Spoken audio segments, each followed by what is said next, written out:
What's up, YouTube? I wanted to introduce you to my new project. We just got a Core Life BioCube 29 gallon.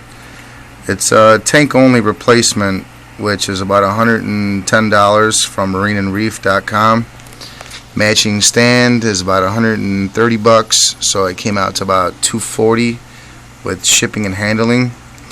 Which brings me to another point. You can actually order this tank with the hood. With the T5s and the LEDs, it comes out to about $299, so roughly we'll call it $300. The HQI hood tank costs about $400. So if you take the $400 plus the stand, you're coming out to about $530. And if you take the T5 LED with stand, you're looking at about $440, $430, roughly in that area. Depends who you order from. But the main purpose of me making this video was to show you how I kind of customized it to my own liking as far as the lighting goes, and how cost efficient it was versus the problems and issues that you might have with ordering the manufacturer's lighting. Now the T5 with the LED, you get two 39 watt T5s, so you can get a tinnic and a white. I mean, T5s are always reliable and they've proven themselves over time, but to get that shimmer and the nice look of the metal halide, you'd have to spend a little more money, but also you're adding a little more heat, or actually a lot more heat to your tank. And these LEDs, you can put about 5 of them inside that hood, but they're only about 0.75 watts each, which comes out to about like 3.75 watts total, like just under 4 watts, which I believe if you want to accomplish or achieve something that looks like the picture on the tank, the lighting system that it comes with is inadequate. It's not going to happen unless you do with the metal halide, but then you're dealing with a lot of heat issues and you might need to get a chiller. So I just wanted to show you my ideas and how I'm going to go along with this tank. Now I already did the liberty of opening it up and checking it to make sure it wasn't broken. Came inside that big box over there. It took less than a week to show up, but this is how it looks. I'm in a plastic bag. There was bio balls laying around everywhere. I mean, this was all full of bio balls and they were everywhere, so I just got them together, stuck them in a Walmart bag. Don't intend on using them at all. But talk about the tank and what it comes with as far as ordering a tank replacement only.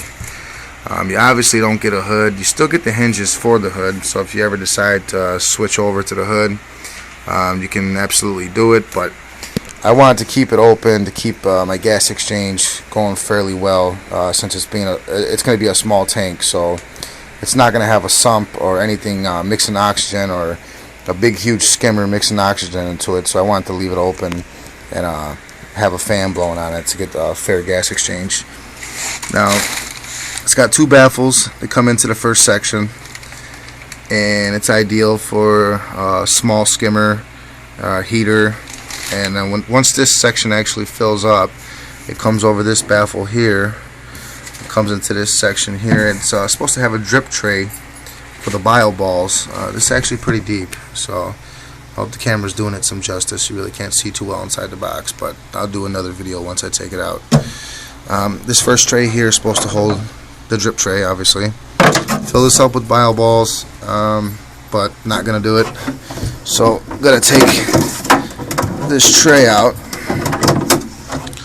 Actually gonna fill that bottom up with about 1 inch of sand, just enough to get some life in there, and get some ketomorpha. Put a light here on the back for it. Probably I'll paint it and just make a little spotlight onto the ketomorpha itself. Now this got a small baffle down there. I'll stick my hand down there so you can see where my fingers are at wiggling around, and then it comes over this small baffle to your return pump section. And inside your return pump section, you hook a hose up to it and you plug it into this little wall right here, and it comes out your spray nozzle. This ain't the best of spray nozzles, but you know, for people that really ain't into upgrading everything too well, that'll work perfectly fine. But the reason why we ordered only the replacement tank was so that we can build it and do it ourselves. And I plan on putting this MaxiJet 1200, which does about 300 gallons, close to 300 an hour, so should be turning the tank over about 10 times an hour. Should be more than adequate, and then over time, as it loses power, that'll still be able to keep up with the biological filtration. And back to my ideas and what I tell you about price and how much this tank costs. So it's $110 for this, $130 for that, it's $240. Now if you order with the T5s and the LED hood, it'll come out to about $430, $440. So I'm actually saved myself about $200, and instead of using what they gave or want to give you, I ordered this from Reef Supply Canada.com. It's a saltwater reef company in Canada. The only thing I didn't like was that it didn't come with instructions or warranty information or anything, but it is a full spectrum LED. I turned it on and looked at it and played with it for a while. It's a D120 V12 dimmable 120 watt 16-inch full spectrum LED. It's a very, very bright LED. I think it's way more capable of supporting the life of SPS and softies, given that you can dim it versus the light that the tank came with. And it also eliminates the need for a chiller, which you can always add one of these to your tank, which I do plan on doing it to get some agitation on the surface of the water to get oxygen inside and some gas exchange. I think this is gonna work out a lot better than anybody who's interested in the HQI metal halide, because you are going to run into heat issues, and you know, if you want to keep coral, you definitely got to keep your tank under 78 degrees, or else you're going to run into trouble and have some problems. Now, I do plan on putting about 40 pounds of fresh live sand inside of it, and I'm going to seed it from my other tank over here. Take some of the sand out of here, seed it with that, probably seed it with the live rock. This tank's actually running beautifully. There's all kinds of life and critters and copepods and little weird things that I can't even give you names to. So I think this tank will be perfectly fine. So roughly it'll be about 50 pounds of sand, which will give it about like between 3 and 4 inches, which will be just about a deep sand bed. So deep sand bed's about 4 inches. But I plan on at least getting it up to the 4-inch mark. I'm not exactly sure how much it's going to take, but roughly 50-60 pounds should get it to the 4-inch mark on the 29-gallon BioCube. So that's my ideas. That's what's going to happen.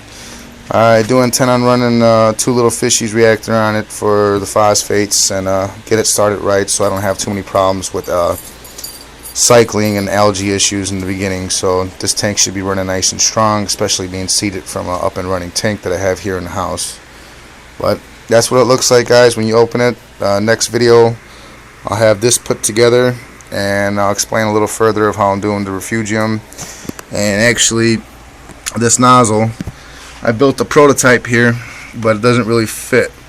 I didn't want to drill this out and put a bulkhead in it, so I tried to get something that would slip over it. This is a 1/2-inch bushing with 3/4 inch thread going into a 3/4 inch coupling into a 3/4 inch adapter for a lock line, and then I'm going to split it and have the flow a little more random coming back into the tank. Probably one pointed up towards the surface and one pointed down towards the middle of the glass, just to get a little more surface agitation, a little more ripples in my water, and you know, just try to get the good stuff started. So that's my plans, that's my intentions, and let me know your opinions and what you think. Happy reefing.